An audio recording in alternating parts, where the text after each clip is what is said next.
Hey, this is Milt Lowder, and so excited for you to listen to today's episode of the Growth Project. And today's episode is a little bit different than maybe our previous focus on, hey, how do we drive performance? How do we be better and pursue better? Today's episode is with Red Martin, who founded Sunday Dinner with a Twist. And as I've gotten to know Red a little bit and what I've gotten to find about, I understand the Sunday Dinner, but I didn't know the twist was Red. And as he came in and shared his story, it was so powerful related to his background. He's a man who's been through so much trauma in his life, so much pain in his life, so much hurt in his life, a man who believed that the good things that God was providing to others in their life, that he was not able to achieve, that he was not worthy of having good things happen to him. A man who had lost faith, a man who had lost hope, but most importantly, a man who didn't feel loved and didn't feel like he belonged. And so as he told that story, it became evident through that this was a man who learned how to turn his pain into a purpose, that perseverance motivated him and inspired him to look out for others and to love others. And as I heard his story and listened to his story, I was so humbled and inspired by his story. And the humble part of it is, I kept like, what is my excuse? I haven't been through half of what he's been through. I haven't had the struggles. I haven't had to overcome the trauma that he's had to overcome. And as I reflected in my comparison to Red, what I realized is, well, maybe I don't know if I have as much joy as he has in life. I don't know if I have as much love as he has in his life for other people. And when I asked him, hey, Red, what do you hope we accomplish with this podcast?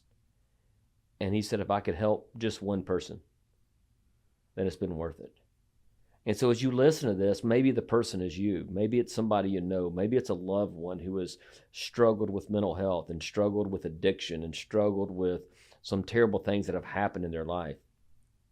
But the recurring theme kept coming back into me that it is hard to live in this world without faith. And faith is being sure of what we hope for and certain of what we do not see.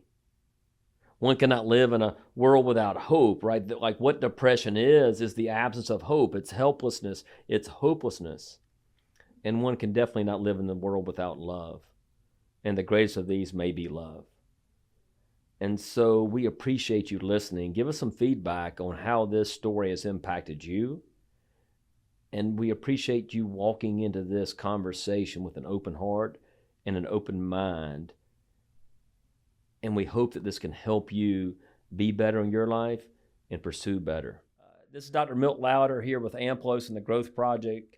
We are a performance psychology practice located in the upstate of Greenville, South Carolina, and we exist to help people be better and pursue better. We want to optimize who you are, what you do. This podcast is a way we try to be relevant. We try to bring you the latest in what we've learned around the psychological principles that govern our minds and our behavior and our performance in our lives.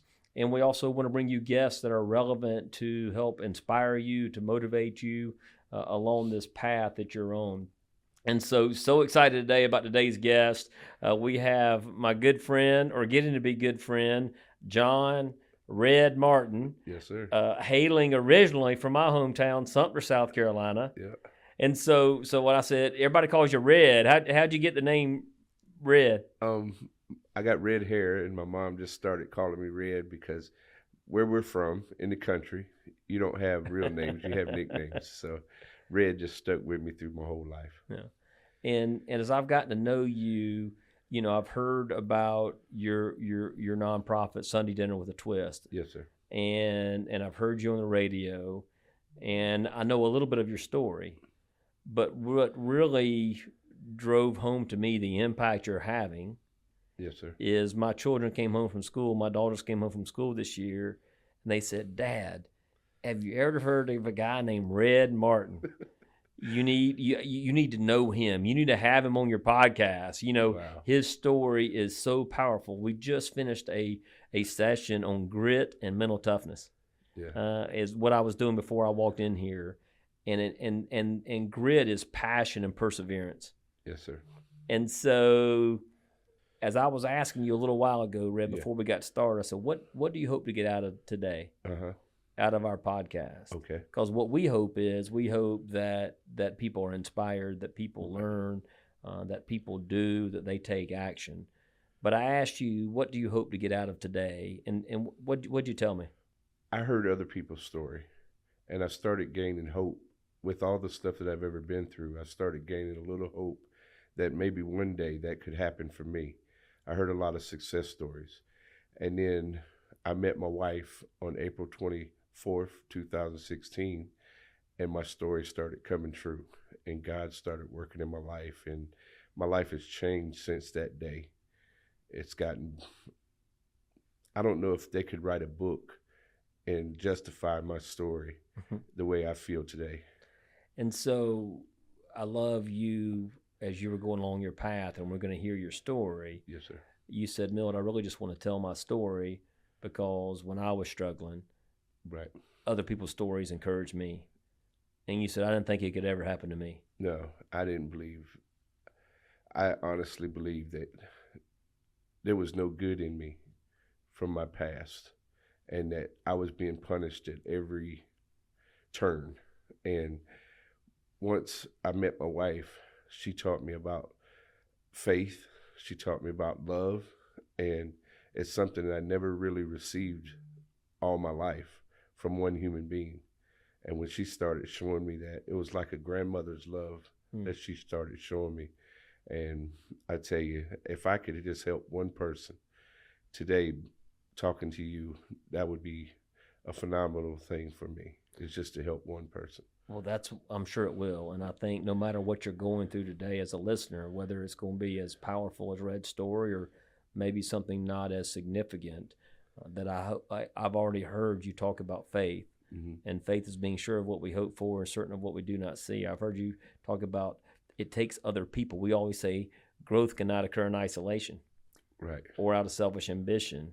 But I also heard you say that part of who you were and who you believed you were, that you didn't deserve anything better. Oh, no. I mean, even after the first year and a half that me and my wife were together, I tried to push her away because I didn't think I deserved somebody that good. And even before I even met my wife, every time my life got better, I would just do something. I would sabotage it because I didn't think I deserved anything good. And that came from my childhood. So let's go back there. How did you start learning that you didn't deserve anything? Well, being my dad was a alcoholic, and the abuse and the verbal abuse and all that stuff comes along with that. Do you mind me asking what some of that sounded like? The verbal abuse of me never being good enough, but he was my hero. I mean, my dad was absolutely the greatest man that I ever saw on this earth. But when he drank, he took a lot of his anger and his issues out on us and my mother.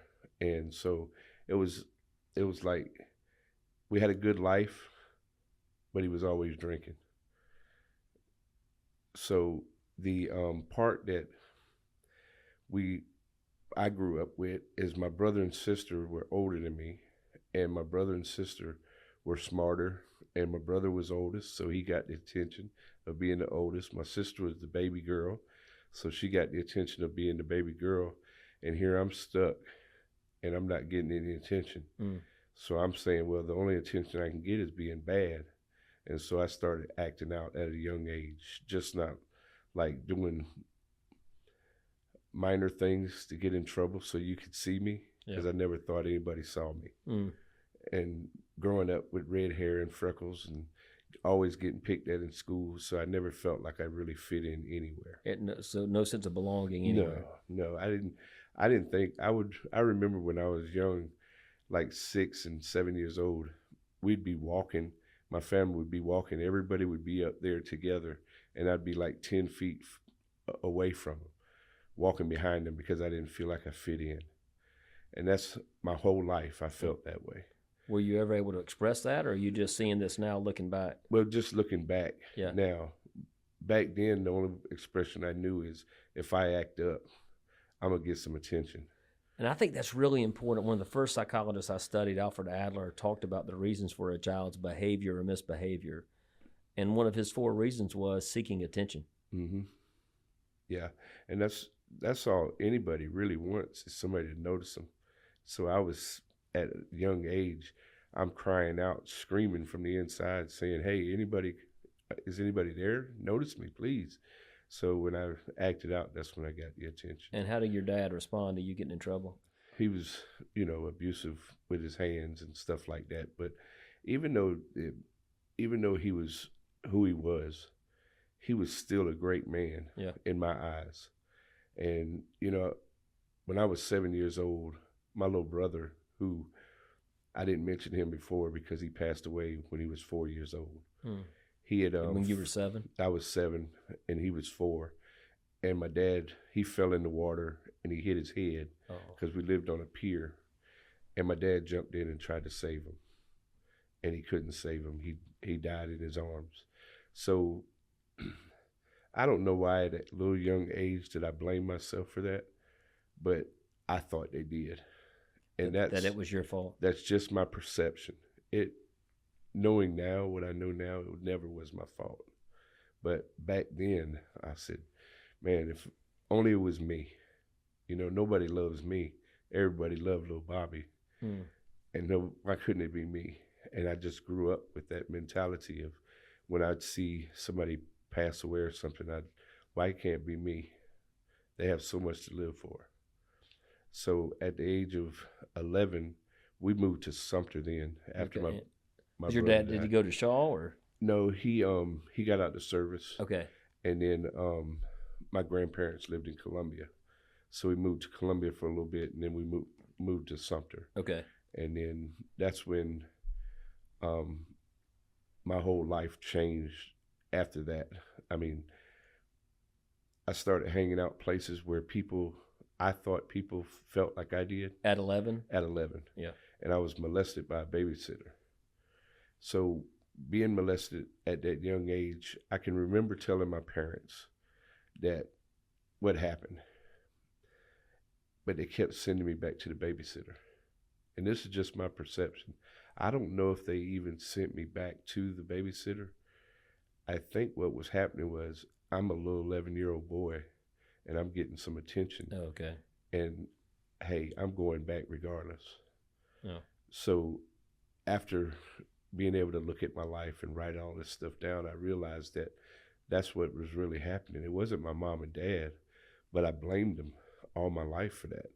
I thought that they didn't care about you. They didn't care about me.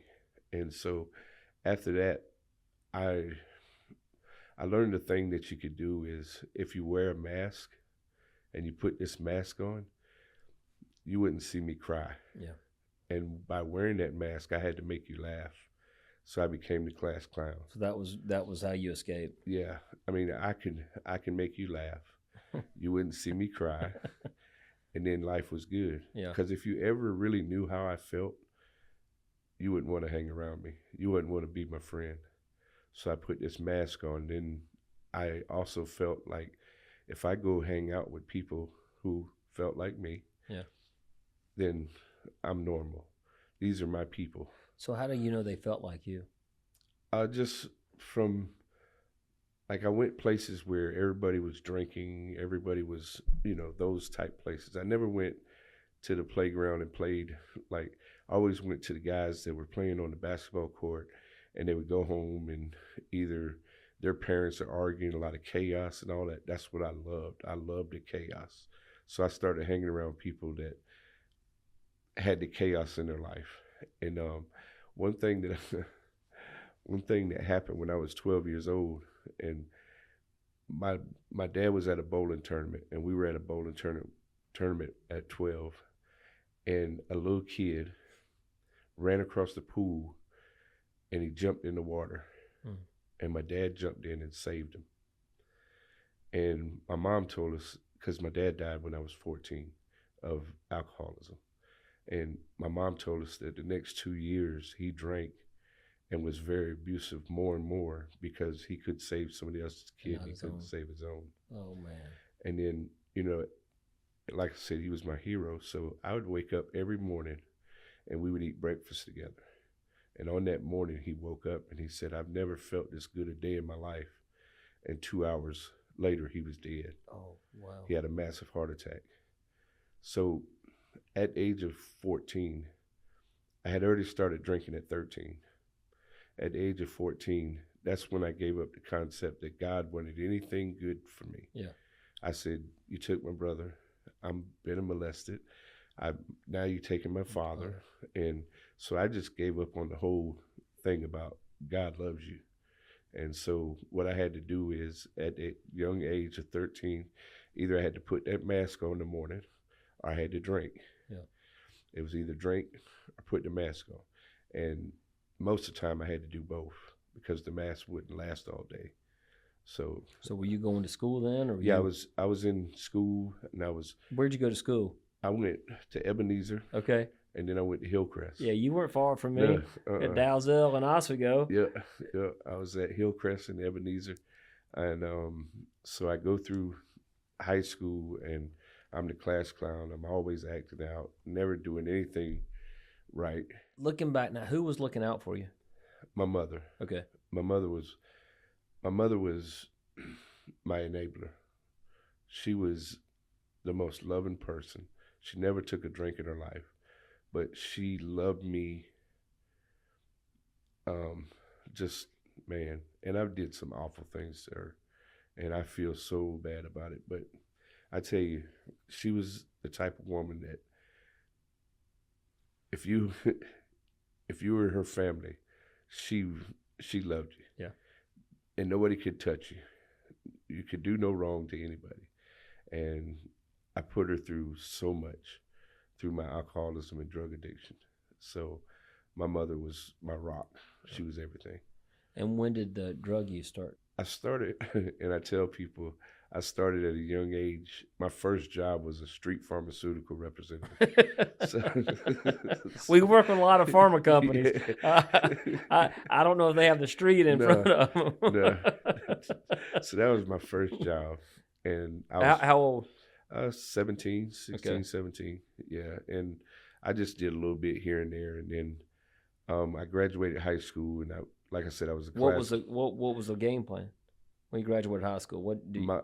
My mother made my game plan for me. It's funny because my niece graduated from Clemson, and she was looking at my transcripts one day, and it was 246 out of 257. And she looked at me, she said, Uncle Red, them other people must have been really dumb. And I said, no, baby, they just didn't apply themselves like your Uncle Red. They didn't work as hard as you. Yeah. So that's the first day I knew my mom could throw a shoe. She just, but that's I mean, like what kind of job were you wanting to do? So you were selling drugs. Yeah. I didn't want to do anything. Okay. I didn't want to do anything. I just wanted to be the class clown, the life of the party. And so I graduate high school, and my mom tells me straight out, she said, look, you're too dumb to go to school. You're not going to school. She said, you lazy, you don't want to work. So you're going to go into service or you're going to get out. And she gave me some orders then that I need to go into service. And like I said, my dad was my hero. I wanted to be like him, so I went into service in the Navy. Okay. And I became a disbursing clerk. And nothing in my life changed. I did the same thing in the Navy that I did in the streets. And I got in a lot of trouble, and they asked me to leave after 2 years. They said, either you're going to get a general discharge or we're going to kick you out and give you a dishonorable discharge. So I decided to leave at that point. During that time, I had a little girl, and I came back home, and I was not a good father. I was not a good anything. I came back with the same mentality of, the street mentality of doing what I want to do, when I want to do it. And I went to court, and my mom said, look, that girl's done got married. The mother of my child's gotten married, and that's a good man over there. You need to sign the rights over to your daughter. because you're never going to be a good daddy.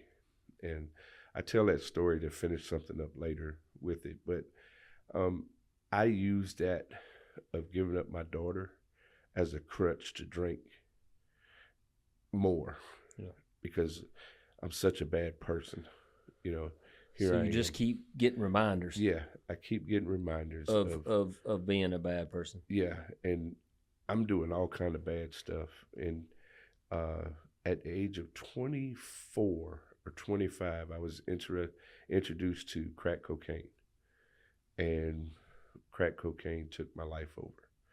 And so up until that time, you were still I was drinking and but still somewhat functional. Yeah, I was functioning pretty good.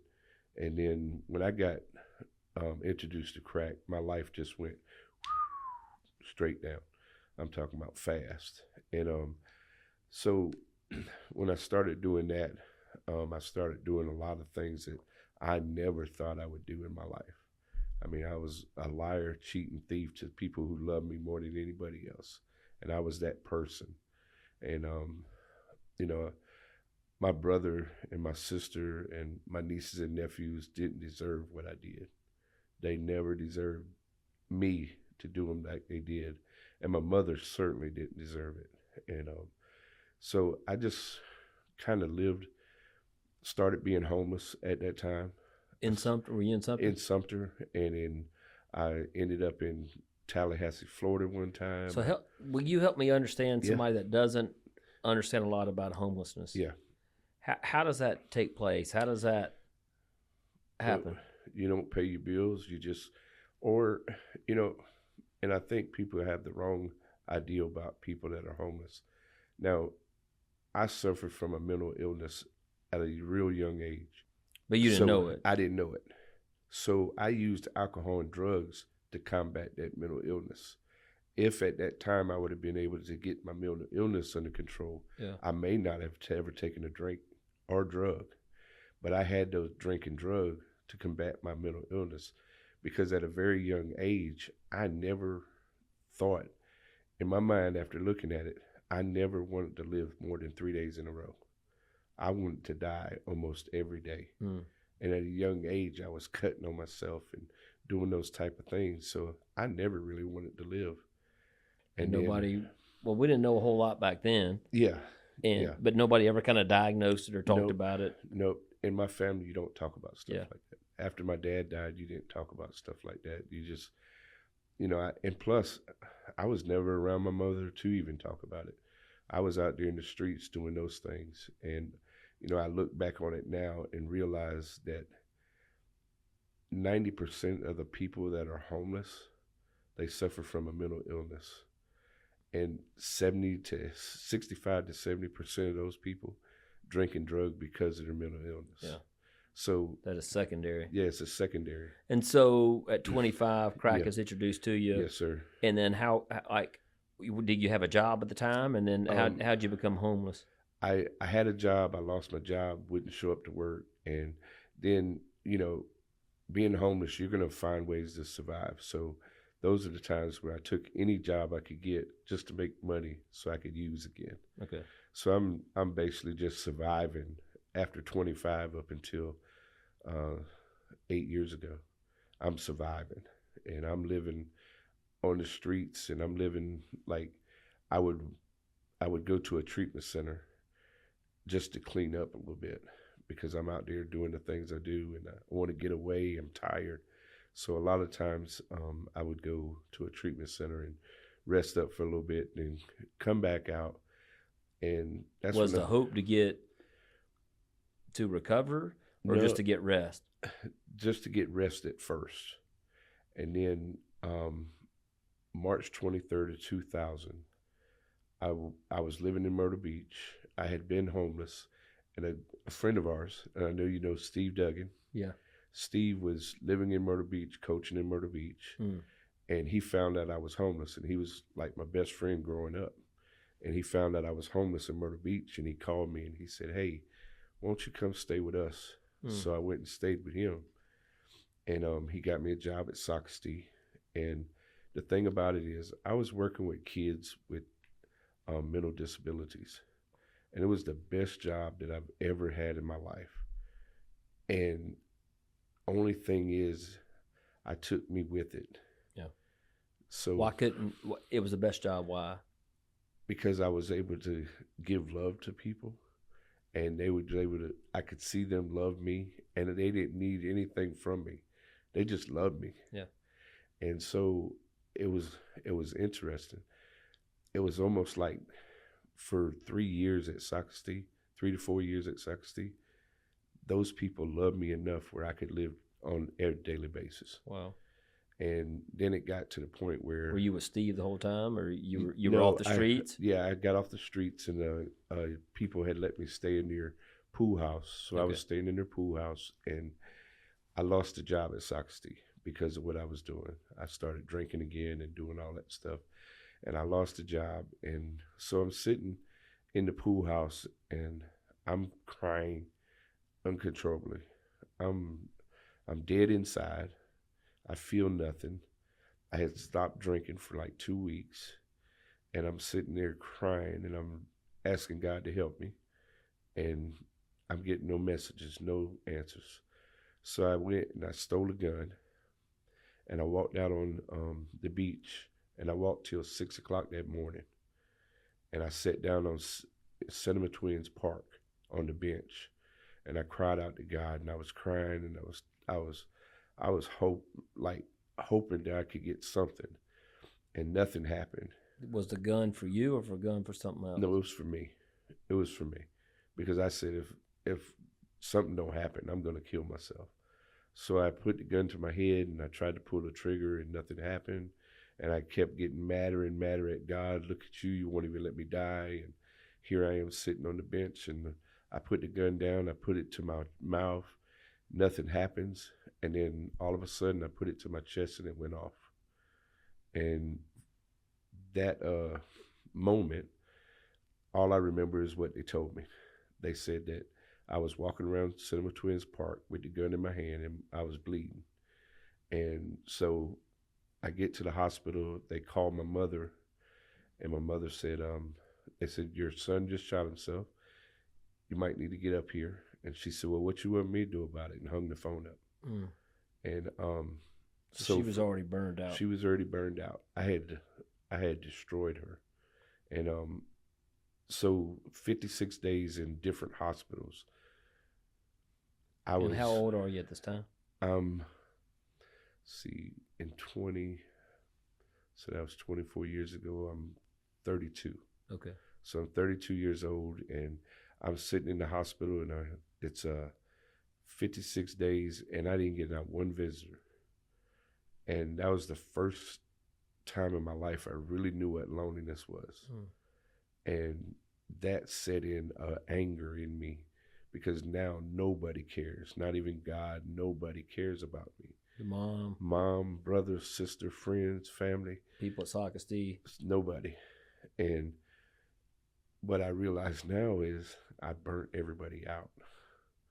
There was no reason for them to come, and for me to hurt them again, because if they'd have came, I probably wouldn't have. My life would have been probably different. So up until that time, they say for a lot of men, depression is anger turned inward. Oh, yes. And what I hear now is maybe that anger is shifting. Mine shifted outward. Outward. Yes, because I became a real angry person. I'm like, they sent me to Greenville, and I'm like mad at the world. And I'm like not believing anything that these people are telling me inside of these meetings I'm going to. So you get out of the hospital. Who sent you to Greenville? The psychiatric hospital. Oh, they sent you up here to the Marshall Pickens Hospital? No, they sent me to a treatment up here. Okay. And so I'm sitting in these meetings, and I'm listening to these people, and I'm like, man, I can see God working in their life, but he ain't never gonna work in my life. And I'm mad at the world. And an old man named Sterling Watts, he had called on me, and he said, you want to speak? And I said, yeah, I want to speak. I said, you know what? The only thing missing in my life is a pistol. And this was like 90 days after I got to Greenville. And I don't know what it was, but that man saw something in me. And for the next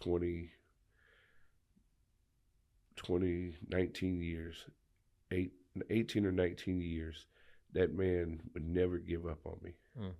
And I would get a year and my life would get better. And I'd be sitting in those meetings and they'd say, if you go back out again, you're going to die. And I'd say, is that a promise? Because none of that stuff was working for me. And so you were in treatment, out of treatment, in treatment, out of treatment. Right. And then before Sterling passed away, and I'm not going to say AA, I don't mean to say AA, but going through the steps with him, Sterling set me down one day and he said, look, you're going to have to get these steps in your life and work these steps or you're going to die. And I done met my wife by then and she had been changing a lot of me. So how'd you meet her? It's a funny story. So give me okay. You got to Greenville when 2000, just help me on the time frame. In 2000. In 2000. So Sterling saw something in you. Yeah. But like we always say, somebody's got to see something in you before you see it in yourself. And he never quit. Never quit believing that something was better. Right. And everybody would tell him, Sterling, he's not gonna get better. You need to get rid of him. And he would. This old man loved me more. And he's actually the one that helped me be a Clemson fan. Yeah. Because he would go to the Clemson games, and his son Waldo played for Clemson, and Wow. he just passed away a couple weeks ago.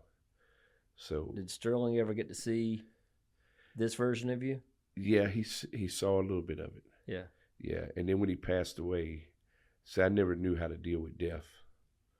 So I drank again for like 2 weeks, but my wife made me get right back into the program. She didn't leave when she should have left then, and I just didn't know how to deal with grief. I mean, in 2006, I'm doing real well. I'm getting my life together. I'm starting to believe what these people tell me, and I go talk to my mother. She's in Seneca at the Dixie Youth Baseball State Tournament, and my nephew Cam is playing in it, and they're the state champions. And I get a chance to talk to my mother, and I just finally asked her, I said, because I stayed mad at her from 2000 to 2006. When she didn't show up? Because she didn't show up. And I asked her, I said, Mom, why you didn't show up that day? And she said, do you know what it's like when the phone rings and your heart drops? Because I didn't know if it was going to be you calling, asking for more money, or the dope dealer calling saying, hey, if you don't get us some money, we're going to kill your son, or the police or the hospital. And she said, when you was in that hospital, I could finally answer my phone because I knew where you was at. And I thought about what she said, and it hit me and it broke me. And I was like, wow. And then me and her mended a lot of things that day. 2 weeks later, she's in Grand Prairie, Texas. The boys are playing in the World Series up there, and she comes down the elevator and has a massive heart attack. Oh, gosh. So I get the call.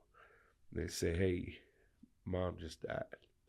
And I'm like, so you're telling me there's a God again? You're actually telling me there's a God. I'm finally getting a relationship back with my mother, and then she passes away. And I'm like broke. So I had to go back out at that time from 2006. I didn't know what else to do. I mean, there wasn't enough love from anybody that could bring my mother back. And so when you're back out, you're back on the streets, homeless. Back, yeah. And that's the way it ended. I would go back out, and I'd end back on the streets, and I'd stay out on the streets for a while. Why is that so comfortable, you think, when you've been on the streets? Why is that a place of comfort? Just you're always in that survival mode, and that's what I'm used to. Okay. I'm used to chaos, because like some days, right now today, my life would be great, and I'll throw something in the monkey wrench, throw a monkey wrench in it just to see how it feels, because that's what I'm used to. I'm not used to good things. And so after my mom passed away, I ran a lot, and then I met my wife, and I'm working in a team store. I'm 325 pounds, and I'm driving a 50cc moped, and I'm working at the Greenville Drive, and my wife is working in the concessions and she was also doing some teacher stuff. And so she comes in the store, and immediately we hit it off. I mean, it was like I met my best friend. Huh. So how'd you pull this off? Well, Like, I'm driving my hey. moped. I mean, there's some kind of game there. like and so that's so how'd you pull that off? I'm curious. Well, the thing about it is, I've always had the knack to make people laugh. Yeah. And she was going through a lot of stuff, and so me making her laugh made her fall in love with me. Hmm. And she was always telling me, "You're different. You're different." And then she had a rough marriage the first time, so that goes to tell you that me being homeless, living on the streets, driving a 50cc moped, and I'm up. You can tell what she was married to before. But no, and I like to describe it as what God did for me is. So you're working and still homeless though? Yeah, still homeless because I'm still doing those stuff. Okay. I'm still drinking. I'm still. So drinking. that money is fueling your addiction. Right, but I'm watching how she keeps coming back down.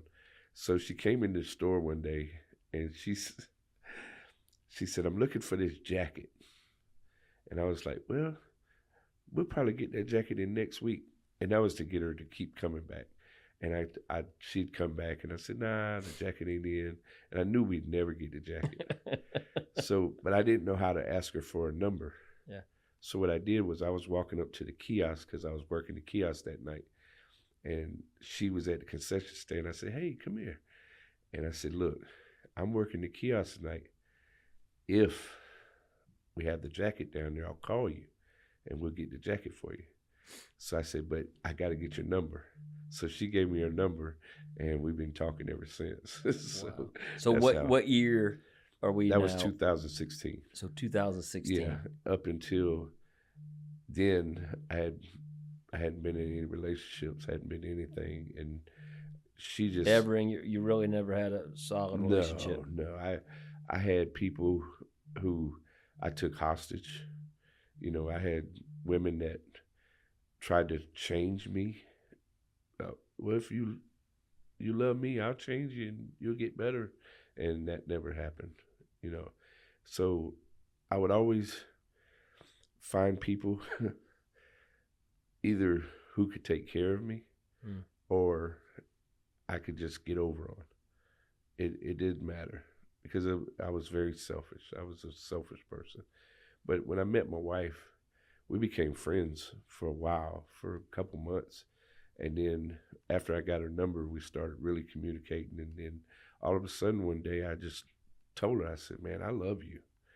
And she said, "I think I love you too." And so even though that was going on, and you still were doing the things I was doing, and still homeless, because I was trying to push her away. Yeah. Because at that time, why are you with me? Because that's all I'm thinking about. Why are you with me? And so I stopped using, and I got a year and a couple months, and then Sterling passed away. So how'd you stop?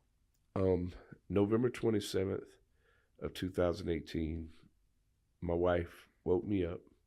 She said, "Hey, I can't do this anymore. You're going to have to stop or I'm going to leave." And since that day, I haven't had anything else. Wow. Because I was so afraid of losing the best thing that ever happened to me. And I like to always say that what God did was he took an angel and he said, "Here, I need her to take care of you until you can love yourself." And that's what happened. And even after I stopped, and back up, because I worked the steps with Sterling. Okay. And when I went through the steps, after you met Cassandra? Yeah, after I met Cassandra. Okay. We went through the steps, and I got that year and a couple months. I had finally done what the people told me to do in there, and I worked those steps. And so I had a problem with step 2, which is came to believe that a power greater than myself could restore me to sanity. And Sterling would set me down, and he said, what do you think? And I said, well, Sterling, I honestly see God working in y'all's life, but he's never going to work in my life because I'm this, I'm that, I'm cheating, I'm a liar, I'm a dude, and I just laid it out there to him. And he said, well, the first thing that you're thinking about the wrong thing. He said, what it is on the first step, you admitted you were powerless and your life became unmanageable over alcohol. Yeah. I'm trying to paraphrase, but my life was unmanageable because of alcohol. And I knew every time I drank, my life became unmanageable. And he said, that's the problem. You just admitted to me and God that your life was unmanageable when you drank alcohol, and you go back out and do it. That's insane. And that's where he said, now we're going to get to the rest of the stuff, but that's where God is restoring you to sanity, is when you don't drink again. Mm. And I was like, man, that's okay. I can start believing that. And then he said, you're still having doubts.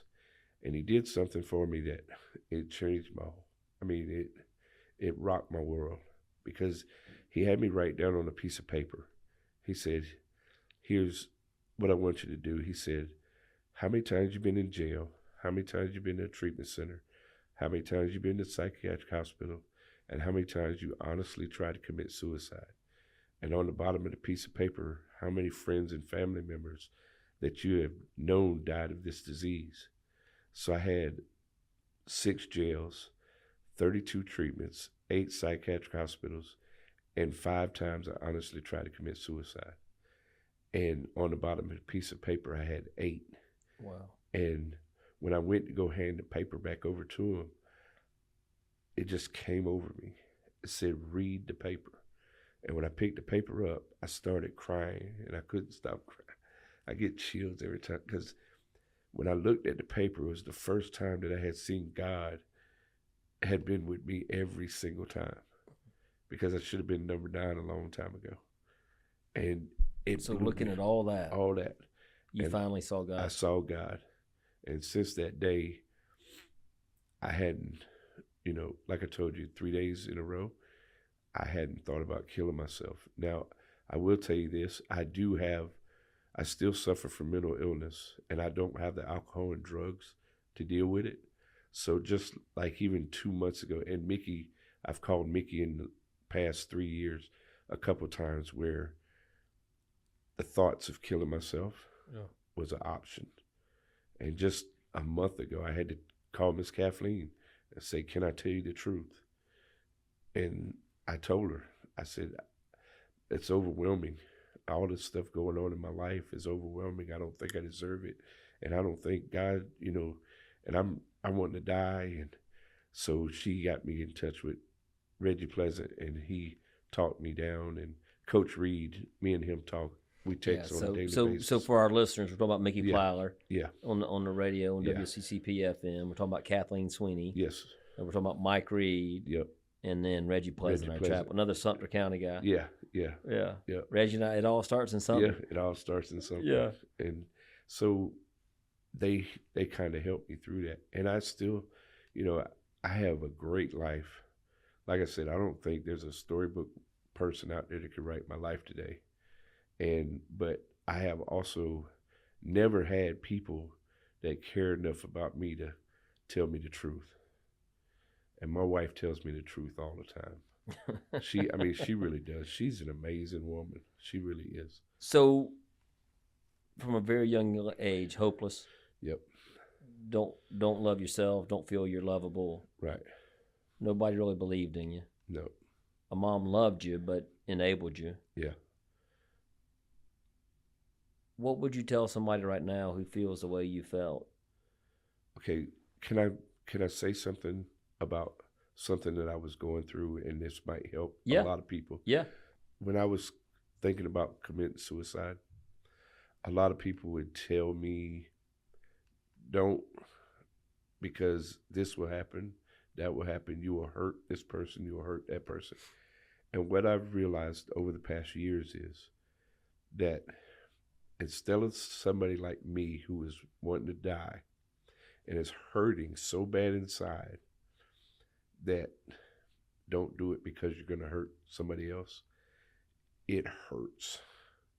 Because here you are, I'm hurting, and you're telling me how it's going to hurt somebody else. So I have to be careful with if somebody comes to me and telling me they're having suicidal thoughts. I I tell everybody what I do now is just listen. I don't say nothing. You get whatever you got to get off your chest, because I don't want to take away their pain by telling them they're not worthy. I'm more worthy. If you're You will hurt me. You'll hurt me. Man, I think the most humbling thing I have in my life that makes me so mindful of my humanity and those limitations of watching people you love be in pain, and you can't take away the pain. You can't. And so to be present in the pain is a powerful gift. Yeah. And that's the way I treat our ministry. So how'd you start? So Sunday dinner with a twist. Yeah. How many years has this been? 6 years. 6 years. Over 52,000 meals in the 6 years. Me and my wife started it 6 years ago. We were trying to help people. I was telling her, she knew everything about me by then, and I was telling her I want to give back. I said, so many people had gave to me and helped me through my life. Even though I was homeless, there was people that helped me, and so I said I want to give back. And she was like, we was at a place called the Turning Point, and it's a group recovery home for the men, and I was taking food out to some new guys that had just showed up, and my wife was looking around. It's an old hotel out there on White Horse Road, off of White Horse Road. And she said, well, if they're staying in a hotel, they don't have a stove, how do they eat?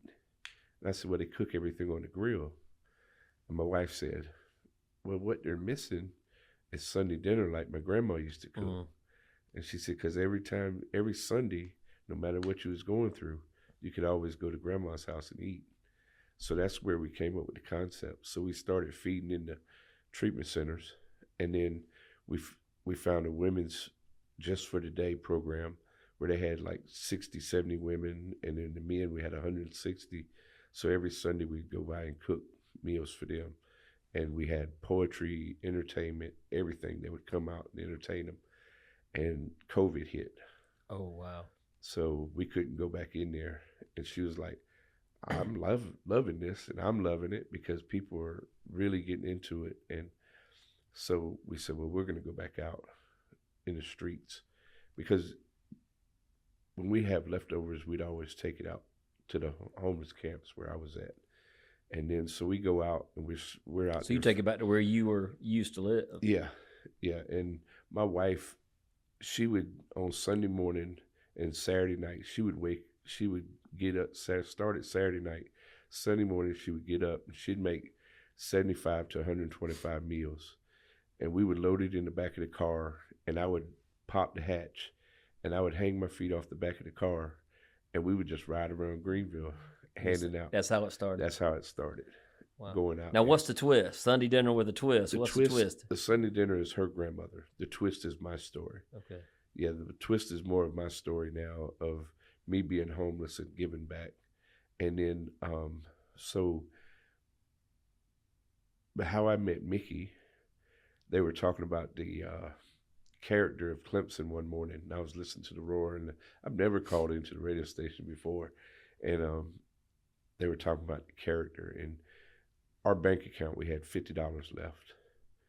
And that morning, everybody was talking about Dabo's the character. Well, that day before, Reggie Pleasant had sent us $1,000 check in the mail. Wow.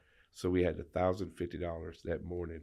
And so I called, and I said, Mickey, I know Dabo's the character, but his coaches, that like Reggie Pleasant, character. What a great man. And so Mickey just stops, and he goes through like 2 or 3 segments of me and him just talking. And he stopped me. He said, Red, I'm getting all these text messages. How can people donate? And I'm driving to Manning, going to a funeral. And Mickey's like, man, you're not going to believe this. People are donating like crazy. And by that afternoon, we had $11,000 from the Roar listeners.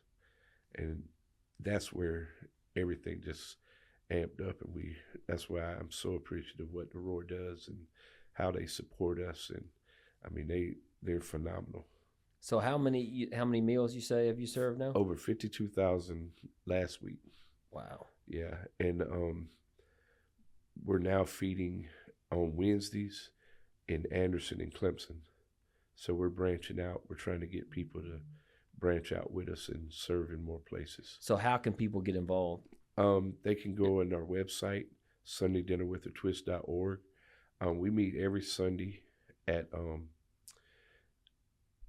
2111 North Pleasantburg, and we meet there at 3:30. And either we'll have the food ready, or we'll box it up there, and we'll ride around Greenville on 2 different routes and hand the food out to the camps and to the places where we know where the homeless are. And we feed about 200 a week. Wow. Yeah. And then one quick story I will tell you, because I told you about giving my daughter up for adoption.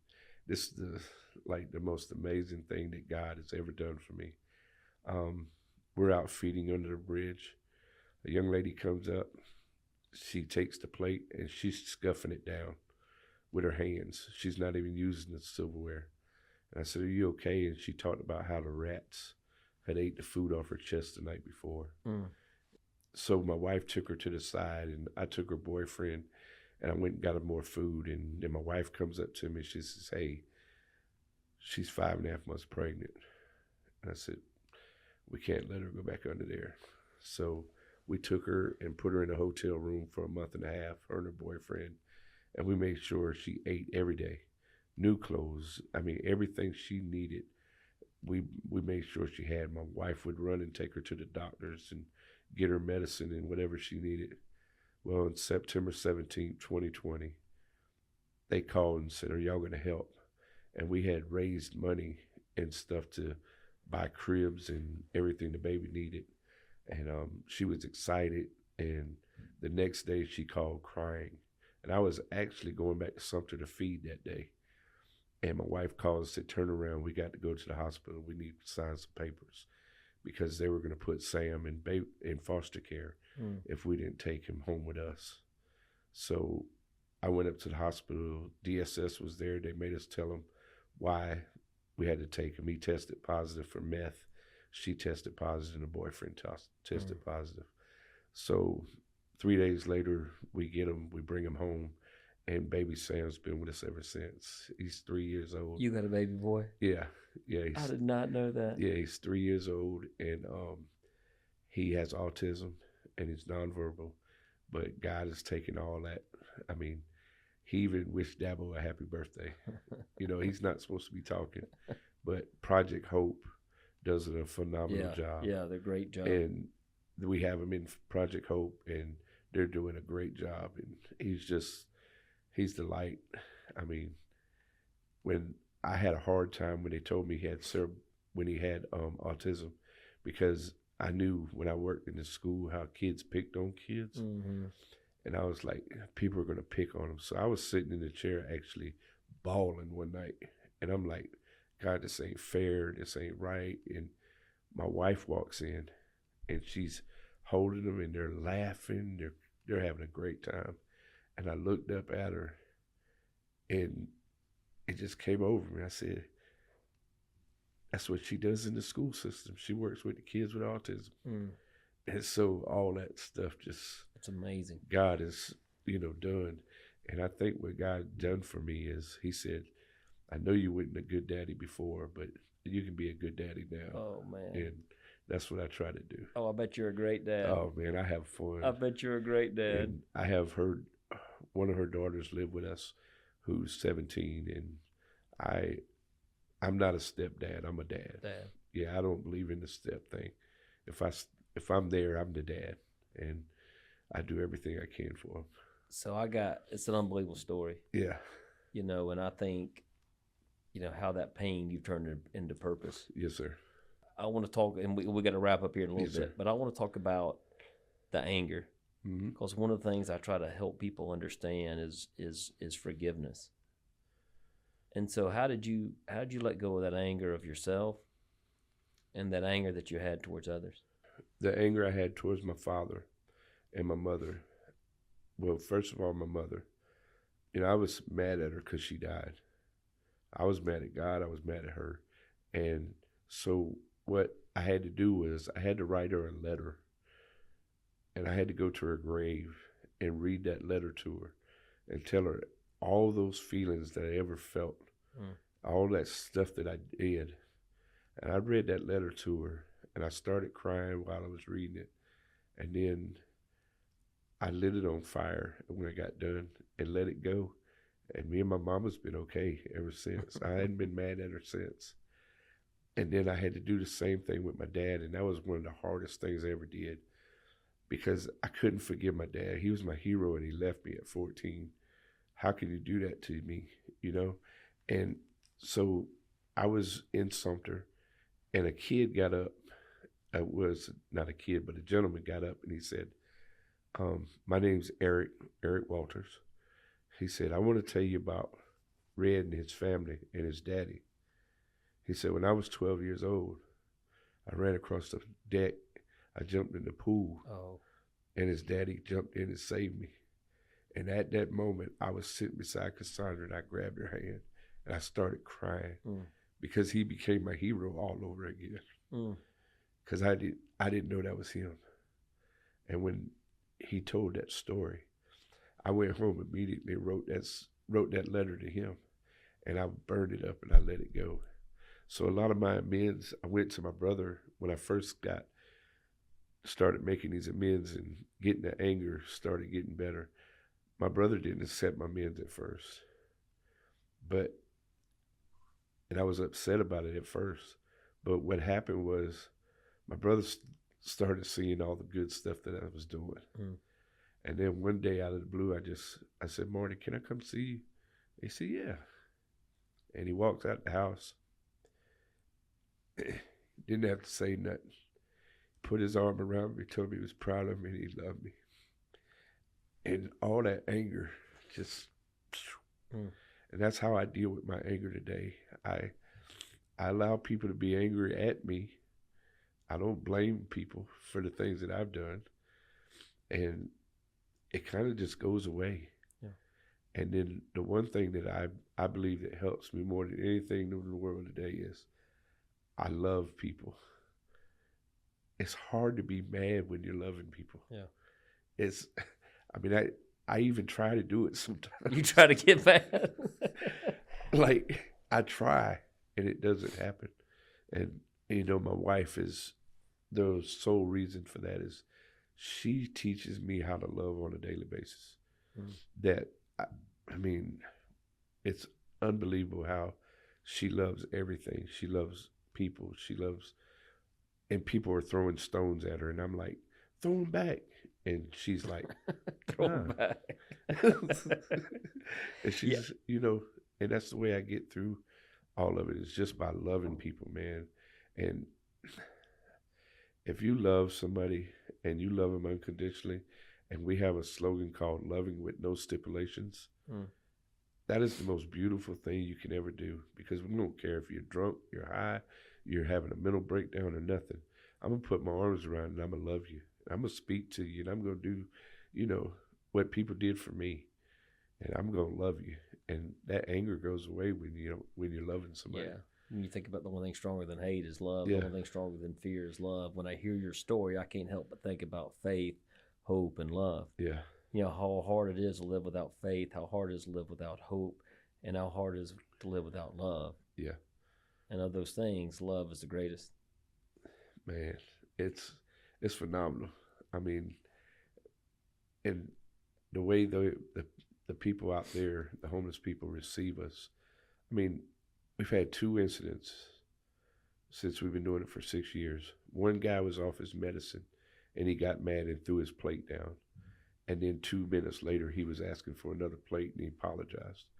And then one guy was drunk, and he got a little belligerent, and we calmed that down real quick. But the love they show us, when we pull up and we jump out of the cars, they're like, hey, Red, hey, Cassandra, hey. And it's not about the food anymore. Yeah. It's about, they know that we're going to be there every Sunday and we're gonna love on them, and we're gonna give them everything we got. And we're the type of people that, if you want to pray with us, let's pray. But if you don't, we're just gonna love on you. Yeah. And I think that's what could change this world, is just love. Yeah. I really do. There's no doubt about that. And I think it's hard to give something you don't have. Yeah. And it's so powerful to watch you being willing to love yourself, and you deeming yourself as lovable. Yeah. And how with that you're able to pour it out to others. Yeah. And I do have hard days. I really do. But but I talk about it today. Yeah. I don't stuff, and I don't put that mask on. I mean, once I took that mask off a couple of years ago, my face is lighter. Yeah. Well, you carrying a lot of burden for a lot of years. Yeah. Yeah. And I think that freedom that I hear from forgiveness is not letting the things I can't control me, not holding on to the things that are holding me back. Right. And having that freedom that comes from that. Yeah, but I'm a man. I like chaos every once in a while. I grab hold of it. Well, you're still human. So kind of, one, just from my heart, I didn't know your whole story. Yeah. And the courage it takes to tell your story, the courage it takes to look in the mirror and to love who you are. Yeah. And to feel that love. And then to use it for others. And sometimes what's amazing to me in life, we'll do things for others we won't do for ourselves. So you didn't think you were worthy enough. But it wasn't until God put people in your life that saw something in you hadn't seen in yourself. Right. That you were able to sacrifice you for somebody else. Yep. That's basically what it boils down to. And then using your experiences, how God has shaped your life to put you in this moment to care for others. Yeah, I'm a big God guy, and I'm a big faith guy. I have, I don't know. I'm just happy. Yeah, I really am. I'm more filled with joy than happiness, and I never knew the difference. Yeah, but I do now. Oh. It's all inside stuff that's changed.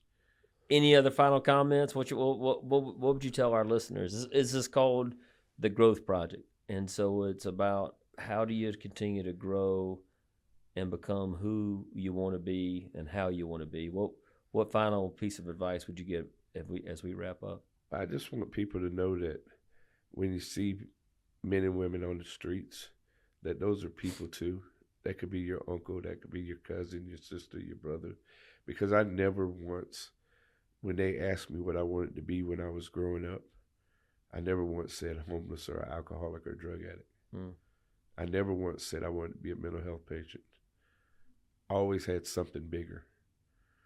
And I just want people to realize that these are people, and these are God's people, and you got to love them. You got to. Red, what an inspiration, man. Thank you. I appreciate you, brother. I appreciate you sharing your heart, sharing your story. I know I'm encouraged and I'm inspired, and I know our listeners will be as well. Well, thank you so much. Sunday dinner with a twist. Yeah. And I love that you're the twist. Yeah, I'm the twist. You're the twist. Thank you, my friend. I appreciate it. I appreciate it.